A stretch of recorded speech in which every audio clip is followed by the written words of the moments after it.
Pessoal, mais uma vez aqui é o Jardineiro do Éden. Vamos sair da caverna do Estado, da caverna de Platão e vamos para a colmeia. Olha só, vamos fazer conforme Adão negou. Vamos pegar o que Adão não deixou. Vamos trabalhar para o Criador, tornar o Éden um paraíso. Vamos falar hoje sobre Siddhartha Gautama e Natefatepanyan. Quem é Natefatepanyan e quem é Siddhartha Gautama? José do Egito e Buda. Opa, bora! É isso aí. José do Egito, meu irmão, ele era um cara muito top. E Buda também. Ao contrário, o Buda nasceu num palácio que era um paraíso. Muito parecido com o Éden do Criador. E ali ele não via sofrimento, não via nada de errado. Até que um certo dia ele resolveu dar um passeio fora do palácio. E ele era criado com todas as informações, a cultura e tudo mais, para ser o futuro governante daquela nação. E Siddhartha Gautama, Buda, ainda não era Buda, né? Saiu e viu o sofrimento do povo e quis entender a vida espiritual. Ele falou, pô, isso aqui que eu tô vivendo, tá faltando alguma coisa, cara, tá faltando alguma coisa. E saiu mendigo, largou família, largou tudo e saiu. Cara, eu quero entender o processo espiritual, tá faltando alguma coisa. E foi tentando várias coisas. Até que um certo dia, ele já desistindo da caminhada espiritual, voltando pro palácio, ele sentou embaixo de uma árvore. Entendeu? E ali ele ficou no jejum, sem sair. E ali, nesse processo de jejum, o corpo foi sendo limpo, foi sendo purificado, e foi limpando, e foi saindo as toxinas, e ficou na meditação, e foram vindo vários pensamentos ruins, e foram o ego, aquela briga do ego, e ele querendo ficar no corpo dele, e aquela briga, no final ele conseguiu vencer. Ele soltou a roda kármica, ele alcançou a samsara, entendeu? E se tornou o Buda. Deixou de ser líder político para ser um dos maiores líderes espirituais do planeta. Agora José do Egito. José do Egito, ele era diferente dos seus irmãos, né? Era muito diferente. Eram 13 irmãos, né? E ele era o querido do pai. Muito querido do pai. Provavelmente ele deveria ser vegetariano. Por que vegetariano? Você vai me entender. O último processo que ele teve junto aos seus irmãos, o pai dele mandou até os irmãos para estar vendo o que os irmãos deles estavam aprontando. E aí ele saiu e foi ver, né? E chegando lá, viu que os irmãos tinham matado uma ovelha do pai, sem a ordem do pai, e estavam sentados ali à roda dos escarnecedores, do churrasco estava pronta. E os irmãos, sabendo que ele não ia comer daquela carne, não ia participar do pecado deles, eles armaram a armadilha para José. E José tinha um conforto perto dos irmãos imenso, bem maior do que porque o pai gostava dele, deu um manto bonito, ele era todo diferente porque ele tinha um comportamento diferente dos irmãos, né? E aí quando os irmãos viram ele se aproximando, armaram para ele, para matar, mas no final não mataram e venderam ele como escravo escravo pro Egito. E no processo da escravidão dele, ele teve que passar por pelejas espirituais, por negações espirituais, entendeu? Uma delas foi a negação do sexo. A mulher do patrão dele botou a casa dele para tomar conta. Você vai tomar conta de tudo, José, entendeu? E a mulher do patrão queria ter relação sexual com ele. E ele, casto como era, espiritualmente falando, né? Ele não se deitou com a mulher do patrão. Tá me entendendo? Mas José era um cara que tinha consciência plena. Porque, por exemplo, quando ele estava com os irmãos e o pai, ele teve um sonho. E o sonho revelou o seu futuro. Ele já sabia o que ia acontecer com ele. Você me entende? Ele já tinha consciência plena. Depois, né?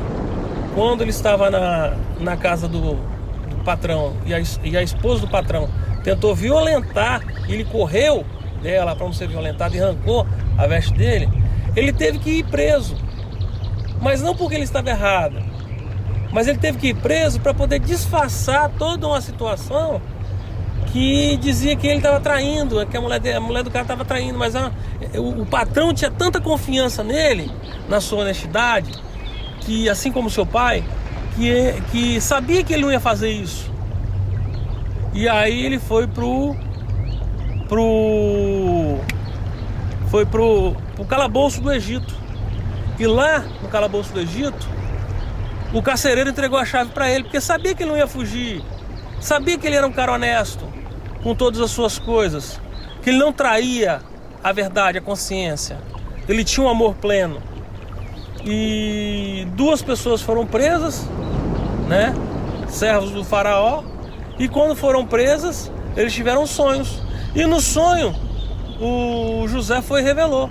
Com a consciência, olha a consciência do cara.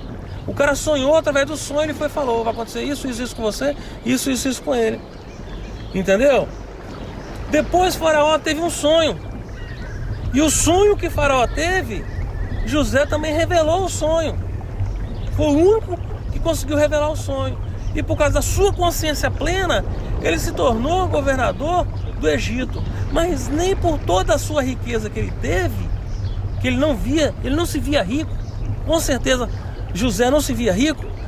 Ele não traiu o que ele tinha de melhor perante o Criador, né?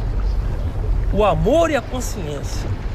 Agora eu pergunto para você: com certeza ele era vegetariano porque não comeu da carne da ovelha. Entendeu? Ele vivia trabalhando e orando. Não pegou a mulher do cara. Será que esse cara fazia jejum? Será que ele tinha uma vida prâmica? Será que José era assim? Aí eu te pergunto a você: será que Buda poderia se iluminar sem ter sentado embaixo da árvore e ter feito o jejum prolongado? Entenda? 2 pessoas de religiões diferentes, mas elas têm um eixo comum: a consciência. A consciência. E eu te pergunto aqui: por que Jesus ele teve que fazer o jejum? Ele teve que mostrar o caminho no deserto. E ali ele foi tentado pelo ego.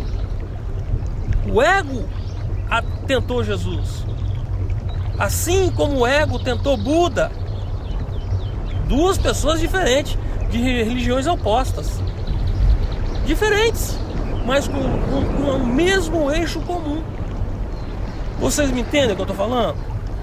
E outra coisa: Moisés estava andando com o povo no deserto, povo guloso, com melão de carne, e começou a reclamar com Moisés que eles não comiam carne. Comia maná que caía do céu, mas não comia carne. E aí o José não, com Moisés. E aí Moisés orou a Deus e Deus mandou condoninhas. E o povo encheu a pança de condoninhas. Olha só. O que Moisés teve que fazer? O que Deus depois orientou a Moisés?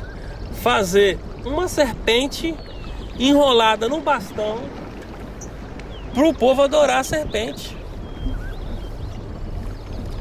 para o povo se salvar da carne que eles comeram. Entendeu? Lembrando que o intestino humano não é lugar de coisa podre, de coisa morta.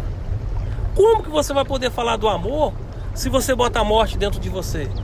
Como que você vai poder falar do amor se você bota a morte dentro de você? Você me entende? Essa serpente no bastão nada mais é do que o seu intestino. Entendeu? Era o seu intestino. E a ponta do bastão, o bastão era a coluna vertebral. Deus lembrando de novo o povo sobre a pineal. Porque Moisés estava no meio do seu povo quando nasceu, e Deus o tirou do meio do povo e levou para o meio dos egípcios, para o meio dos reis. Porque a fé do povo judeu tinha se perdido. Entendeu? E Moisés teve que ser criado no meio de reis, como rei, e aprender todo o processo da limpeza da consciência dentro do Egito. Se não fosse assim, ele não tinha libertado o povo de Deus. Se ele assim não tivesse sido criado por reis, por pessoas conscientes, ele não tinha libertado o povo de Deus. Mas qual era a diferença de Moisés para o povo do Egito?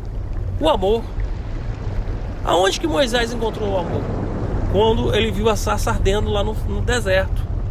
Ali ele aprendeu a consciência, o amor. E quando ele aprendeu a consciência com os egípcios, e lá no deserto ele aprendeu o amor, o que ele fez? Voltou para o povo e falou assim: o Deus eu sou me enviou a vocês. O Deus eu sou me enviou a vocês. Realmente, o Deus nosso estava dentro dele, como está dentro de mim, como está dentro de você. Mas o que precisa para brotar é o quê? A consciência, a limpeza, a purificação. Assim como brotou em Buda, assim como brotou em José, assim como brotou em Moisés, e assim como brotou em outros líderes espirituais dessa terra. Você me entende? Você me entende o que eu estou te falando? A sarça tem que arder, o amor tem que brotar dentro de você. Aqui é Jardineiro do Éden, pedindo seu like. Bota o seu likezinho, seu dedinho aí, aperta pra nós aí, porque esse capitalismo desse YouTube aí vai nos ajudar a construir a nossa colmeia. Conto com você, brasileiro, guerreiro, vitorioso. Você é sério, verdadeiro. Você é o melhor povo que existe. Você é o povo da promessa. Deus é brasileiro. Eu não tenho dúvida disso. Beleza, pessoal? Basofilácio, Brasil!